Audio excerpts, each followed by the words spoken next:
Welcome to the Jets UK podcast. I'm one of your hosts, Andres Groves. I'm joined by one of my co-hosts, David Wyatt-Hupton. David, how are we doing today? The day after that ridiculous game. Victory Mondays. God, 13 games in a row in September. We haven't been able to do a little victory dance on a Monday morning. It's crazy. Everything feels better today, doesn't it? Everything feels good today. It does. You're watching the other games around the NFL, which there was some crazy stuff as well, and you're actually enjoying it. Going, yeah, we're part of this league. You know, it's like we belong. You know, you get to really enjoy the game fully. Of course, that game is going to just lift your soul in terms of what a crazy game going in our favor. Obviously, for Browns fans, they're dead at this point. But apocalyptic this morning, some Browns fans, aren't they? God, you can imagine it. But it does really, when you win a game like that, it just really. You really enjoy the game, the rest of the games and stuff. So, looking back at watching it a few times back, it was a lot of fun and just crazy in the moment because just a lot of it was just a haze at the end. I had to go back and watch it. I was just like, and we were going to record right after the podcast, and there was right after the game we were going to record a podcast, but technical issues causing issues, so we had to reschedule. But I think it gave us more time to kind of take stock of what happened, and we've got a bit more of a measured take rather than delirious. I mean, I was like drinking a bunch of rum and coke during the game and stuff, so it would have been a fun one, but I don't know how coherent and structured it would have been. But the lost tapes of that drunken recording are to the ether. But we are here on Monday. We have a look at it. You've had your newsletter out, fantastic read, and we are looking at this game. David, overall thoughts on this game? I mean, what a bounce back! What a bounce back performance! I mean, we're sitting here at 1-1 with 500. I mean, it feels good. So many players had almost like a little redemption tour yesterday, and coaches as well. People were starting to question. Braden Mann, probably one of the players of the game, and who thought we'd say that last week after he's shanking a 20-yard punt. So, they fought to the end. Rookies showed out, which is probably one of the most pleasing things as the rookies came to play yesterday. And a lot of them put some really good tape on. And it's just, you don't win those games. I mean, the Jets don't win those games. I mean, most teams don't win those games. And when we were down by 13, it was 0.01% chance. But that was the official chance rating of us winning that game. And so to win it, I mean, for any team, it's amazing. For the Jets, who just don't do these kind of things, not since Monday Night Miracle, 20 odd years ago. It's unbelievable. It's fantastic. And what you want is that to catapult the rest of the season. I mean, given their belief, CJ said it after the game, losing can become a bit of a habit, but so can winning as well. And the style of win, I mean, outstanding. I mean, I haven't got any negatives. I've just got no negatives today because I can't be bothered with it.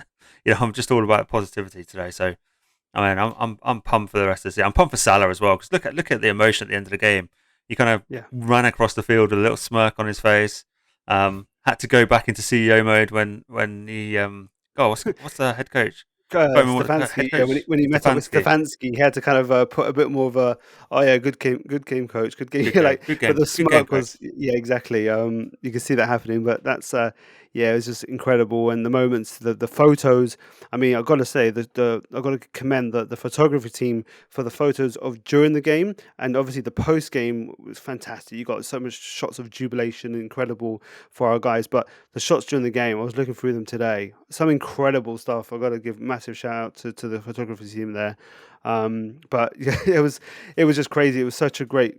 You just want to lap in all of that stuff. That's why I'm going through bloody photos of the game, just because I'm like, oh yeah, that was that moment and stuff. You just want to really enjoy every single moment of it because it's we just don't get this kind of for the offense to come out this big, for us to have weapons when you look at the Breece Hall touchdown, and we'll go through the game in more detail, but like when the Breece Hall touchdown happens and he's left open, why? Because we've been focusing on the wide receivers up to that point on that drive where the Browns defense is really keyed on Corey and Garrett and Elijah, and they're focusing, and then you got we've had Conklin in there, and they completely let Breece Hall. This is what we talked about in the offseason of just having so much ability and talent in different positions that it's going to be hard for defenses to stop us if we just play halfway decent QBing. There's just so much quality around that position that we should be able to put up enough points to really be in most games. There's no excuse for what happened in week one, but we move forward, and this is how we can beat a lot of teams this year. And if the defense plays halfway, between where they played in week one and week two, we're going to win quite a lot of games because you just, like we talked about I think it was Hardy saying we didn't play complementary football and we still won. Well, I think it was two of the three parts, right? The specials teams was fantastic. Obviously, 57-yard kick from Zerline, obviously, and then what Mann did as well with his punting, with the fake punt, and obviously with the onside kick. And then the offense did their job. The defense did have a pretty.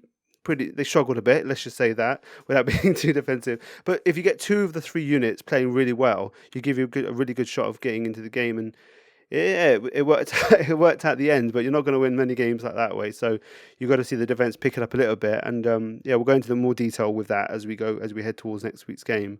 But like you said, let's focus on the positivities. I mean, the first one is obviously Garrett Wilson, right? He's the big story of the game and the day.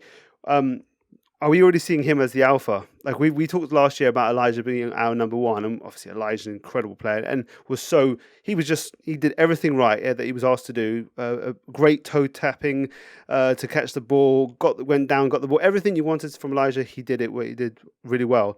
But is Garrett pushing him to be the alpha already potentially? Yeah, I think he is. I think he's a more talented receiver just naturally, but that's not putting Elijah Moore down. I think Elijah's going to have his games. Yesterday wasn't one of them, but he will have his games where he'll take it over. Because the more that Garrett Wilson does this, the more resources teams are going to have to put on him to try and stop him. Because they left him one-on-one with Emerson, absolutely destroyed him with a head fake and the quick feet off the line. They left him they gave him such soft coverage on that final touchdown. He said, I couldn't believe it. With soft coverage, Joe Flacco said, I'm throwing that ball no matter what because they're so soft in that coverage. I know he's going to get open. And I think that's the great thing about Garrett is he's already showing that he is going to be a matchup nightmare one-on-one. Even when he hurt his back, he went out and made a fantastic leaping catch. And it's only because he basically got carried off the field by 3 yards that wasn't a completion. A helmet to the back. I don't know. No one's talking about that. He can win in so many different ways, which is what makes him probably the alpha receiver on the roster. But I mean, I'm not worried about Elijah Moore. Like I said, his game's going to come. The benefit is that we've just got so many weapons, and we're not having to. Last year, you had Corey Davis at times. He showed up against the Titans, but he wasn't always there. And Elijah kind of had to carry quite a lot of it. Now Elijah doesn't have to do that, and Breece Hall doesn't have to do it, and Garrett Wilson doesn't have to do it. None of them have to carry the team. Michael Carter did some great stuff. He was so smooth, so consistent. As in his second year, he's matured so much. There was that run in the last drive where he caught the ball, he did a little juke, got the first down, and then went straight out. It was like so smooth, consistent, and exactly what we needed, with no wasted movement, no wasted time. And I was like, he's locked in as well. Like I said, everyone can share the ability and everyone can have big games. And obviously, if you're looking at like things like, if you're trying to key in on a guy for fantasy, it's maybe going to be a bit tricky just because I think different guys are going to have other, big games when the coverage and the attention is focused on others who may have gone off the week before. So now we know we're going to face probably, Garrett's going to get more eyes on him now with the Bengals. Well, Elijah can go off now because we know he can. He's got the ability. So. And then if they get covered, then Corey can do damage as well. So there's just a lot to handle, and exactly what we've been predicting. So just what a performance from Wilson to really announce himself on the NFL stage, and just so exciting to see him and Elijah, particularly those two being so young, early in their contracts, years ahead of time. And if Zach can kind of put it together as well, that is, and the running backs, it's so much young offensive talent. It's so hard not to be so excited, incredibly excited about that. Tyler Conklin, are we worried about his fumble issues a little bit? He's not really locking things in that well. No, you know what? I was joking yesterday when I said, when did Tyler Conklin become bad? And he hasn't. He doesn't. That doesn't happen overnight. I mean, he's not renowned for his fumbling issues. I don't know what's caused it to be a problem in the first 2 weeks, but he had one last year, he had one the year before, so I'm not overly concerned. It's just one of those things that happens. He's still a dangerous player. He's still someone that defenses have to attribute players to cover. He's still probably the best tight end we've had since Dustin Keller. So there's a lot to like about Tyler. I'm not sure why the fumble issues has come up. I mean, last week it was a little bit slippery. That wasn't the case yesterday. So yeah, I'm not worried, but it's less than ideal. But heads up play by Max Mitchell to fall on the fumble. I mean, if Max Mitchell hasn't got his head on a swivel and knows where the ball is, that's that's being taken over by the Bryans, and I think it was relatively deep in our territory as well, wasn't it? So it was, I mean yeah, that could have been game over. So you know, Tyler will make up for it through the year. Let's just say that. So not. I mean, are you concerned with Tyler's fumbling? I guess I wouldn't say I'm too concerned, except unless unless it's to become a habit where, like, he's thinking about things too much. If you're trying to stop doing something, sometimes it can have the opposite effect. So, hopefully the coaching staff and him can work together to kind of say, this is not part of your game. It's obviously happened 2 weeks in a row, but there's no consistency. They can kind of knock it on his head and just hopefully, like I say, we just get through the next game without happening, and then it's kind of behind you after that. So I guess it's not too much of an issue, just not, something that's interesting to bring out, because obviously it happened last week, happened this week. So he's lucky both his fumbles have been, scooped up by his own teammates. So he's kind of saved a little bit of the heat from that, but not from my gaze. I was very much on it. You talked about Max Mitchell. Let's just quickly touch about the O-line. Big improvement from those guys up front. Gave Joe some time. I think obviously Mike LaFleur did some things also help with that as well. But what's your thoughts of the O-line and how they did last night? I mean, I think it's a great bounce back game. I mean, Cleveland have extremely dangerous defensive players. I mean, when you've got Clowney and Garrett, like you said before the pot, lined up next to each other, I mean that's one of the best combos in the league. So I think the Jets did a fine job. I think we gave up 2 sacks.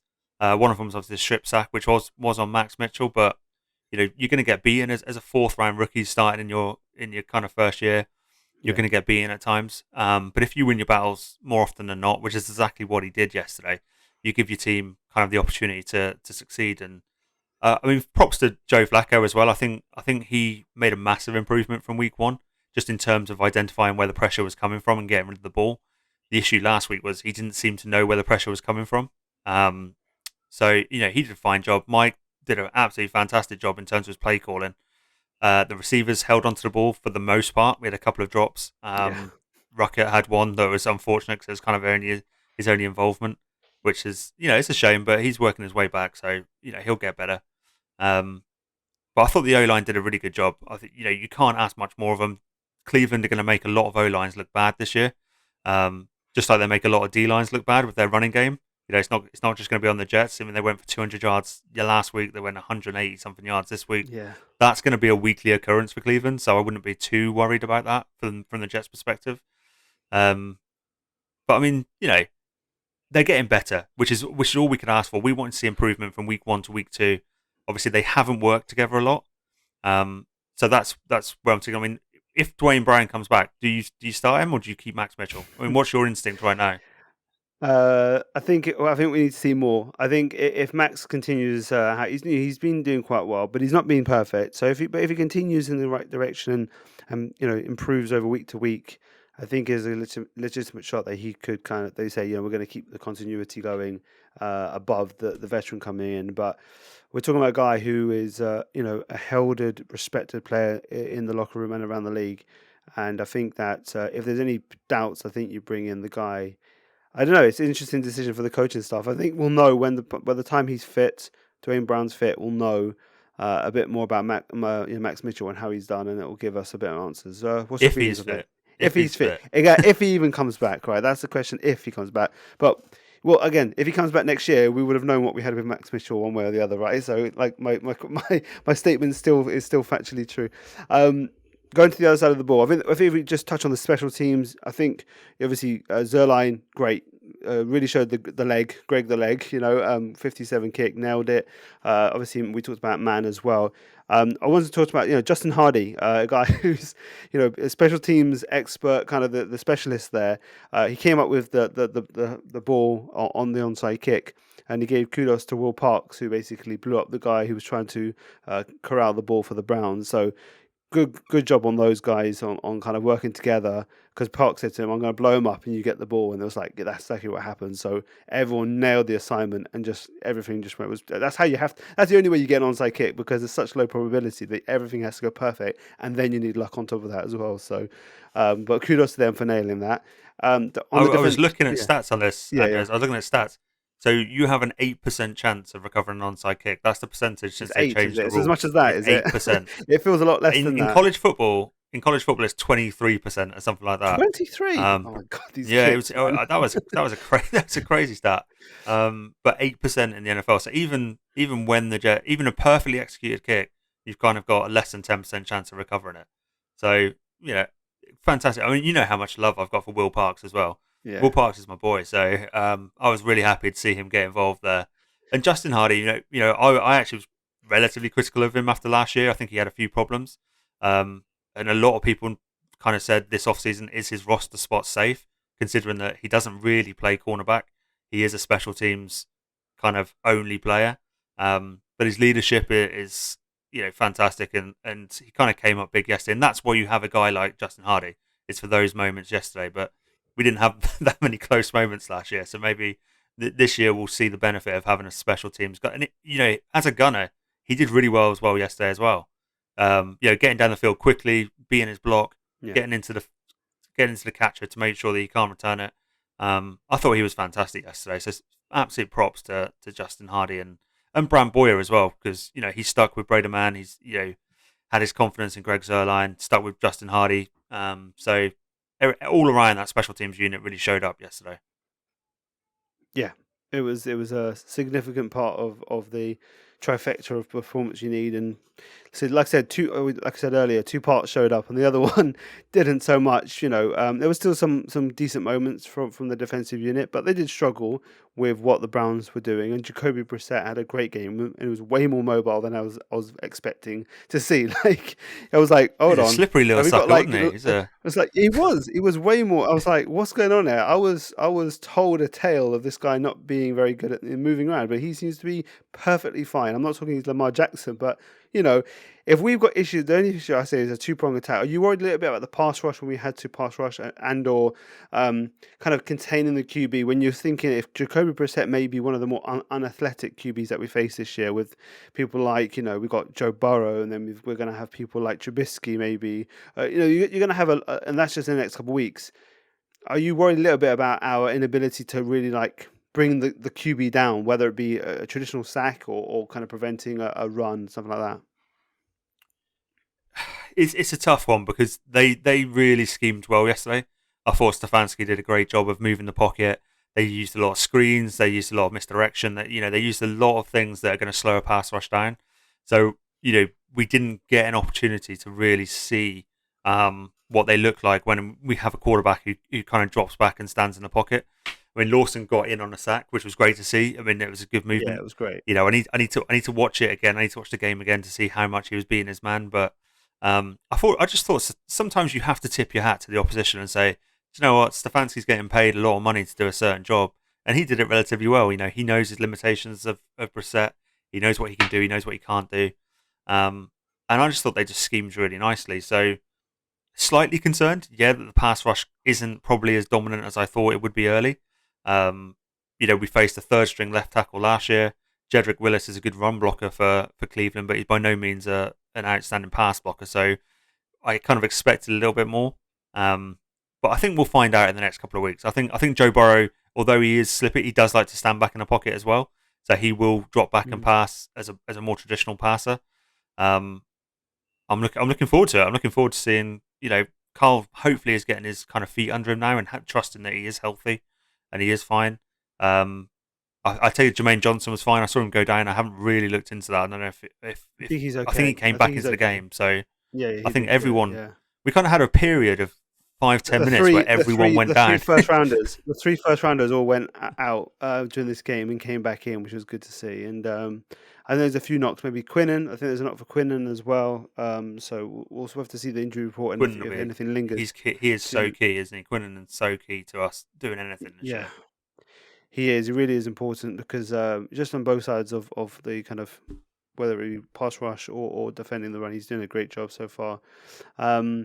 Now, I mean, I guess next week we'll look at it as we preview it, but you would maybe expect the people like Bryce Huff will make their way in, because now you're worried more about the pass a little bit more with the Bengals than you are with these two teams. Not that they haven't got ability, and we saw that with some of the guys we saw today. So I mean, I guess we'll see that when we preview the Bengals game.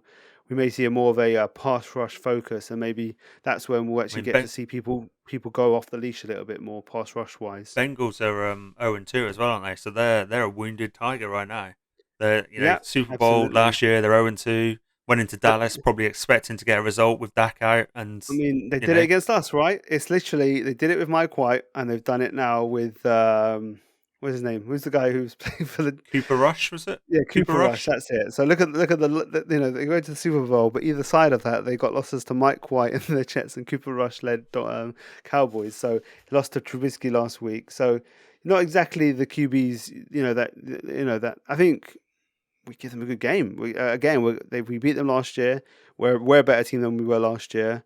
We're going to have hopefully better QB play. I mean, more expansive one that I think you expect. Maybe Flacco can do a little bit more than White at this point. But we'll see. Maybe we. I think their offensive line is dodgy as well. They spent a lot of money on that offensive line, but they gave up 6 sacks yesterday, so they're still there for the taking. We got to go for it. Like we really. I mean, that's the way to stop them, is to stop Joe Burrow getting the ball to people like Chase and Higgins and Boyd. So that's the key. So we're looking forward to a completely different kind of matchup for next week. But just going on to the kind of just go back to this game about the wide receivers that Cleveland did have. Obviously, Amari Cooper, welcome to the NFL Source Garden a little bit. Amari Cooper is probably one of the guys I was looking at going, yeah, he could do something on Source, because he's just such a technician, isn't he? And he's really intelligent wide receiver. How do you feel about like the whole Source, how Source do generally in this outing? Yeah, I mean, I think the expectation for Source has got so ridiculously high now that everyone expects him to just blank every receiver he faces, and it's just not going to happen. Well, everyone's waiting for him to have that Revis 2009 season, and you're trying to say he's going to have that'll probably come, but in 2025, yeah, I think it's not going to exactly. But let's hope that we just have to be patient. But I mean, he looks very special, but. Let's not try and expect his rookie season to match one of the greatest, if not the greatest, cornerback seasons ever. So I still think the Jets are kind of learning how to use him best. Yeah. And what we got to remember, there is some miscommunications in the secondary. There was yesterday, but there are 4 new starters in that secondary this year. You've got Whitehead, Reed, Joyner, who didn't play at all. I think he played 8 snaps against Carolina to start the year last year, and Sauce. So they're still learning, how to communicate. They're still learning what to do with Sauce. I'd like to see him play a little bit more press. I'd like to see him off, because a lot of those receptions, I mean, he can't do anything about it. If he's told to play off coverage and they're throwing a 6-yard bubble to Cooper, I mean, what's he going to do? He can't get there.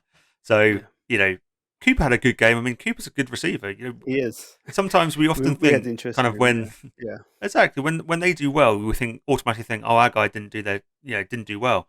That's not necessarily the case. They're getting paid to do a job. Sauce is getting paid to do a job, and sometimes you'll lose out. I don't know how many receptions he was tagged with. It's probably going to be 4 or 5. It's not going to be all of 9 of Cooper's receptions. Obviously, there's the little miscommunication with Whitehead and Sauce on the touchdown. I'm not sure whose responsibility it was, but that happens sometimes, and that's just football. And we just need to understand that this is all a process. He's still a first-year rookie. He's got 2 games under his belt. And what you don't need to do is jump on him when he gives up a catch. Like, that's going to happen, but he'll win more matchups than he loses. And, DJ is doing a fantastic job on the other side. I mean, DJ Reed's open field tackle. I mean, obviously, the one thing that's funny. The guy is leaping towards my favourite guy after the story. What happened last week with him. Incredible game for him after, what he was dealing with. And he said he's dedicated this season to his father. And comes out with just another great game. Some great tackling. That open field tackle early on was fantastic. There was another one where he blew someone up as well when they tried to do a screen or something like that. So, no, just and really he's only 25. Reed overall. He's 25 years old. Yeah, like, it's insane that we've got this player who was one of the better corners in the league last year. He's 25 years old. He's in his prime. And funnily enough, he was such a good open field tackler. The one tackle he did miss won us the game.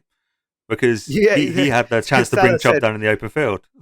Yeah, Salah said he's never been so happy to see a missed tackle, because if he gets that tackle, then it kind of it gets them in mindset of like, well, Stefanski can get the message to his players to not go in the end zone, things like this, because Stefanski said that he didn't prep the team to do that, and it just happened so fast that the touchdown happened, and then he kind of realized that he wished he had kind of relayed that information a bit earlier to them to not go into the end zone. So it opened up. So yeah, DJ Reed doing exactly what we need at all times. Even when he messes up. I agree with you though, man. I'm a big DJ Reed fan, and it's getting bigger every week. And he came across really well in the flight series as well. David. Well, it's a likable team, so isn't many it? of our guys. It's such a likable team, but it's not just because they're good players. Like we've got some quality. They've got talent. They're not just likable. They're not like I'm forgetting his name now because actually he's so far down the pecking order of what I care about now. Our backup centre with the chugs at the bit. I forgot. Who am I forgetting his name? Feeney. Dan Feeney. Dan Feeney. That's it. I've literally not said his name for months, and so but we really enjoyed that kind of that whole thing in the off season. But he's rubbish, So we've actually got good players who actually like people you can get behind, and it's like people like Michael Carter and all of them. There's just so many great characters, but they're also super talented as well. It's such a fun unit, and culture. They're all buying in, aren't they? They're all buying in, and this is what you talk about culture. It's just you bring in the right people with the right mentality, and they all start pulling together in the right direction, and they're all on the same mission. A lot of them are such a young team with a few veterans to kind of lead the way. It's just a really great mix. I really think the job that Joe Douglas has done, while not perfect, of course, every team is going to have holes and deficiencies and injuries that hit you in certain areas, and there's just a lack of talent some ways to fill in when you lose top starting level players. But I think Joe Douglas overall has just done a great job with like creating a team that can do a performance like this. You're right, because I was speaking to my mate who's obviously, he kind of came into the NFL roughly when the Jets weren't in the playoffs anymore, and so he's only known us as a poor team. And he was like, "Oh, the Jets are pretty good." I said, "Yeah." He goes, "Are the Jets being good now?" I said, "Yeah, I think we got the ability to do so," because he saw the game. He said, "Are you going to be, are you becoming a fun team to watch?" Because kind of with a smirk on his face. And I said, "Look, we took advantage. The Browns messed up." He goes, "Yeah." I said, "But you got to take advantage of it. You got to have the ability to nail the assignments to take advantage of that, because we've seen plenty of times where other teams have handed us a victory and we say, no, you can have it back. Like plenty of times where we should have won games where the other team threw it away and we gave it back to them. So we actually took it. We said, no, this is ours. We're taking this back to New York. We're taking this W back, and we're going to face the Bengals now, who are struggling, and we're going to take advantage of their kind of their frenetic nature to try and get a win next week. They're going to want it. They're going to be coming in really strong, and we're going to have to be just as good, if not better than today, to really kind of outlast them, because Joe Burrow is a very determined individual from what you can pick up, and they don't want a loss to the Jets. As much as we think that we're a good team nationally, we're still the Jets until we're not. And the Bengals are going to come in and say, we're going to put these guys to bed and get our first win because we need it. So we better be ready for that battle on Sunday. But it's so exciting to win in September and have a one-on-one record, a one-on-one record going into a third game and saying, yeah, we've got a legitimate chance here. This is what I was saying last week. After all the doom and gloom, this is what I'm saying. Like, if we play well enough, we have got enough talent to be in most games and win games like this, and sneak wins. We definitely snuck a win today. But no, it's just what a feeling. So happy to record and to talk about the Jets and consume all the Jets content and the videos and everything. It's a great, great day. David, anything you want to say to listeners? Anything that you got planned for the newsletter this week? Do you know what? I'm going to try out on keeping it positive. Tomorrow's the stat pack, which is probably my favorite one to write because I love looking at the advanced stats. I like looking at, how many people were targeted, how many receptions they gave up, how many yards, how many missed tackles. I love all that. So, keep your eye on that one tomorrow. And at some point this week, I'm going to have to give some love to Mike LaFleur and Robert Saleh because, started questioning them a little bit last week. They came out with a great game plan. Mike did a great job. I didn't put him in the newsletter today, which I'm instantly regretting because that's kind of all the comments and all the messages. But I was writing this at 12 o'clock on last night at midnight on just a serial high of Jets victories and just was thinking about the players. But I'll give some love to Mike LaFleur, and I'm sure we will in a preview for Cincinnati. But the Jets showed you that they're a good team, so let's do it. Let's go 2-1 because if we go 2-1, Then you got Pittsburgh, and then you're 3-1, and then all of a sudden people are starting to think, hey, you're not so bad. So I'm just excited. I'm excited to talk about a victory. I'm excited that we're being able to record after a victory so early in the season. I'm excited to write about victories. I'm excited to write about positivity. I've just got a good feeling. It just filled you with good feeling yesterday, and Jets Twitter's all over the place today. I mean, it's bouncing, so I'm really enjoying that. Yeah, I mean, to be able to, every week, off a loss, you were trying to pick the bones of what was positive and what went right, and to say, we can actually say what went wrong and say we came up with a win. We'll like to do the opposite now. We probably will do the opposite because we're just crazy people. Like we'll start looking a little bit like, okay, this needs to improve. But that's you want because you want to prepare yourself to be the best possible team, and because you're not going to, like I said, we're very lucky to win that game. You need to be better if you're going to win games on a more consistent, high percentage way. But man, just take it in, enjoy it for the next couple of days before we look at the Bengals and what we need to do to improve and tackle that team. But yeah, enjoy it. You got a double header of NFL tonight. If you guys are crazy enough to stay up for it, there's some good games. But yeah, man, it's just a really, really good, awesome day. Really, really awesome day. So yeah, we'll be back to preview the Bengals podcast, the Bengals game later this week in our preview pod. We'll be speaking with the Who Dey UK guys, the guys we spoke to last year before the Bengals game, which they were obviously very cocky at the time and they were shocked after it. I mean, I don't blame them for being cocky going into the game against Mike White and the Jets, but interesting chat with them where they are now to where we are. So we'll have that as well as our preview. So enjoy this game, enjoy the vibes, and we'll catch you later in the week.